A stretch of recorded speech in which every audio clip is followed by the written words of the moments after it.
Aloha, and welcome to Career Connect, the podcast series created by Leeward Community College ASUH and Career Central, a guide to help you from campus to career. I'm AP, and I'll be your host for this podcast series. If you're new here, ASUH stands for the Associated Students of the University of Hawaii. We are a group of students who want to empower other students on their journey to success. Whether you're exploring your passions, preparing for internships, or taking that next step after graduation, this series is here to support you. We bring you real conversations with industry experts, alumni, faculty, and staff to help you navigate the world of work. From resume writing and interview prep to landing your dream job and thriving in the workplace, Career Connect is your go-to resource for career development. Today, we're sitting down with Gabrielle Colobong, a Leeward Community College culinary alumni who's now working with the Department of Education culinary program at Pro City High School. We'll talk about how she got started in the culinary field, her time in Leeward's program, and where her degree has taken her since. She'll also share some of her challenges she's faced, the most rewarding parts of her job, and advice for anyone thinking about a future in culinary arts.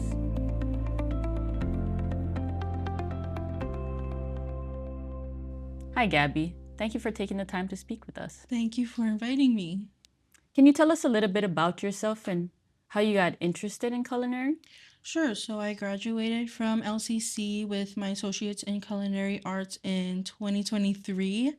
I guess I've always been interested in culinary. I think maybe when I was 5 or 6 is when me and my sisters wanted to start helping our parents or our grandparents in the kitchen and stuff. But it was always just a hobby for me. When I got to high school, that's around the time where you have to start thinking about what career you want to do. And I was registering for my junior year of high school. We started doing pathways. So I had to choose which pathway I wanted to go into. I still didn't know, but I figured I should do culinary because even if I don't go into the field, at least I'll have some culinary skills to use at home. So I went into that, and then throughout my junior and senior year, my culinary teachers kind of pushed me to pursue it, and that kind of made me believe in myself, believe that I could do it. So then I started applying for colleges, and I found my way to LCC. We're glad to have you here at LCC. Thank you. I know food is a big part of culture. In my family, we like to sit down, have a good meal, and just, as they say, break bread and just relax from the day. Mm-hmm. So I think it's an important skill to have. Mm-hmm. Can you tell us about your experiences as an alumni of our culinary program here at Leeward specifically? I really cherish my time at LCC. Truthfully, LCC wasn't my first choice, but after I finished the program, I realized it was the perfect choice for me. When I started the program on my very first day, I realized that I was the only girl in my program, and I think I was also the youngest, so it was extremely nerve-wracking.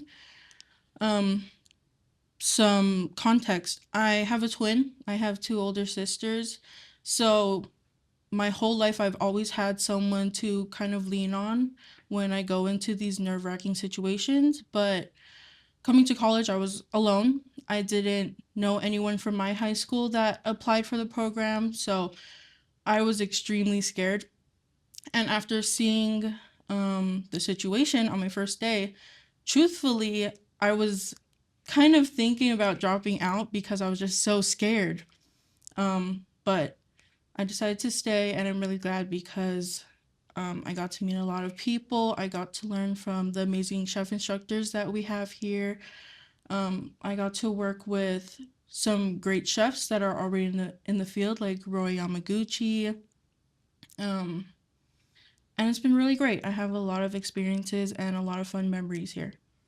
Can you tell us about how you became a little bit more comfortable in the program? Like, what made you kind of break your fear and stay? Honestly, the chefs, they obviously noticed that I was the only girl, so they would always make sure that I was included, not just because it's part of the grade, but they were kind of like, oh, Gabby, do you have any opinions about this? Do you know the answer to this?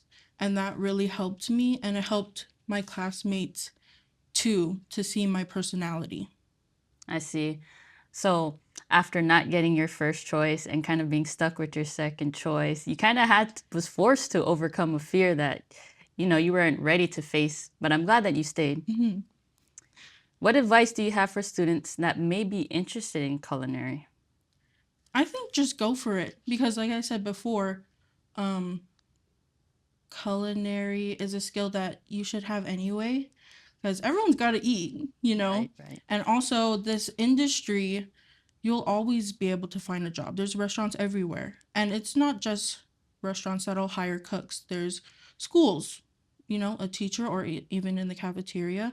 Or you could even open your own business with a culinary degree. You know what I mean? So, if they end up not liking it, you can always try something else. I agree. I think cooking is a very important skill that I lack. I love to eat good food, but when it comes to cooking it, I'm kind of like scratching my brain and trying to figure out like, how do I prepare this? What do I need? And it's just a process. So hmm I believe that, school can help you overcome that. Yeah. So tell us a little bit about what you're currently doing and where has your degree taken you now? I'm currently teaching at Pearl City High School. I'm a culinary teacher there. Um, I found my way there because I actually did a short teacher assisting internship sort of thing when I was here at LCC. And that kind of opened my eyes to different paths I could take with this degree. And then fast forward to about a year, my Pearl City High School found out that I had graduated, I had some industry experience already, and they were looking to fill the position fast. So they called me and said if I was interested, that I should go meet up with them.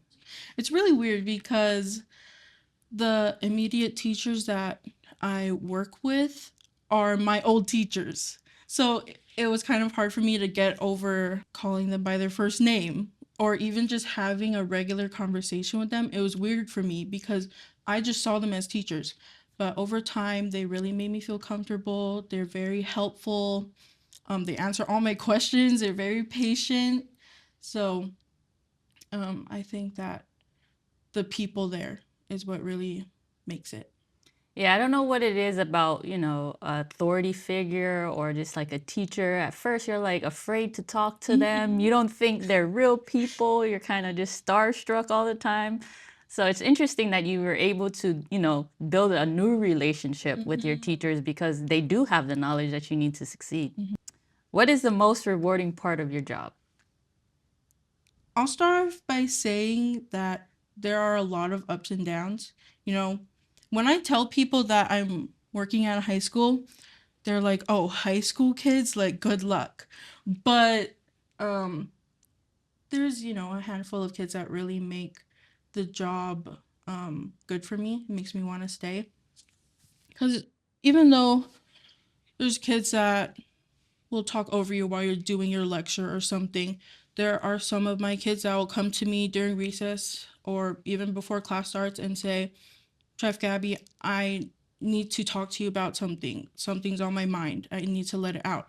Or Chef Gabby, what did you do over the weekend?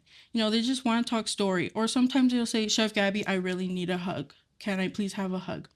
And it makes me feel good knowing that I've created a comfortable and safe place for them outside of home because I feel like everyone needs that. If you're at school for 8 hours a day, you need to find a good support system besides your family. Right. I think the technical skills are important, but your relationship skills, your communication skills are just as important in building that relationship so students feel comfortable to even learn from you. For They get to sure. know you a little bit and like I said, building that comfort that, you needed when you were in that classroom. You're able to now turn it over and give it to them. hmm So did you have any challenges that you faced while you were on your culinary journey? Yes, definitely. I mean, obviously, my culinary skills. But a big challenge for me was always people skills. In high school, I was very introverted. Like, I would not talk to anyone unless I was spoken to first. I would not initiate a conversation. Um, I kind of had a very small group of friends, and that was it. So, and also, culinary is a very teamwork based job. There's a lot of communication that is required. So, you wouldn't think I would go into a field like that. But um, I decided to go into it. And over time, I guess something was brought out of me because I saw my classmates around me. They were able to do it. Obviously, my instructors helped me. There was a time in my first semester of college, my Chef Matt, he pulled me aside. And this was around the time where they were offering volunteer opportunities for like catering events, I guess. And he pulled me aside and he asked Gabby, why aren't you volunteering for any of these events? And I didn't want to be honest with him at first. So initially, I told him, oh, I don't drive, so I don't want to commit to something that I don't know if I can go to. And he was like, okay. But he kind of, I feel like he sensed that there was something more. So I told him, I also don't want to go because I'm scared I'm going to mess up all the food for a big event.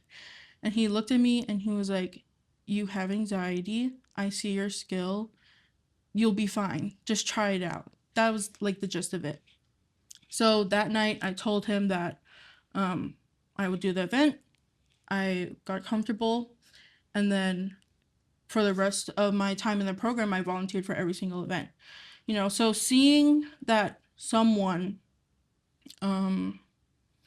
believed in me and seeing that someone can recognize that I was scared but still knew I could do it made me believe that I could do it.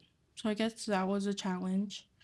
Um If I I could just say something about that, I think it's important to note sometimes we need to get out of our own way. And mhm. he was able to pull that out of you Yeah. in a way that, gave you the confidence to keep coming back to him or keep working with him. And just your transformation, you're saying you're an introvert, but you're here speaking with us today, so there was a lot of good points, I think, with your challenges. I'm sorry, did you have more to add? No, no. I Okay. think we're okay. So let's go to the next question. Can you share a pivotal moment or experience that shaped your culinary path? Was there something defining? I think I have two moments. So the first one was probably when I joined culinary in high school. It was meeting my culinary teacher, Miss Miyamura, because I feel like if I hadn't decided to take her class, I wouldn't have met her. And she has played a big role in my culinary career. She was the first person. I mean, obviously, my family has always supported me, but to have someone not blood related see something in me, see potential in me, and devote a lot of time and energy into making sure that I could reach my goals really meant a lot to me. So I think just signing up for that class was a big moment. Um, I think a pivotal moment in my teaching career, though, was when I um, started teacher assisting in LCC. So I was the peer mentor for the program, and my dining room operations teacher had to take leave on short notice. I had just finished the dining room module, but the second module was about to start the next week, and there was no teacher. So the other chefs asked me if I could assist the class as part of my peer mentor duties. So I was doing that. And then came time to register for my fourth semester. And I was in a position where I realized I could graduate early. But the only way to do that was if I stacked up my classes, which included an internship on top of my two jobs that I was doing. Oh, that's So I called Chef Matt. I asked him for advice. I asked him if it's possible if I could do my internship with the dining room class because I was enjoying it, but it would also be really convenient for me to have all my classes and my internship in one place. So I asked him if I could do it. He said that I could. I decided to take an introduction to teaching class to help me with my internship, and it all just kind of fell into place and I graduated. I think going back to the first thing you said, that first relationship you built with your teacher, sometimes it's not what you know, but who you know. Mm-hmm. And I think that's a classic case in this is, she made you see yourself in a different light to be able to push through and even get to this point.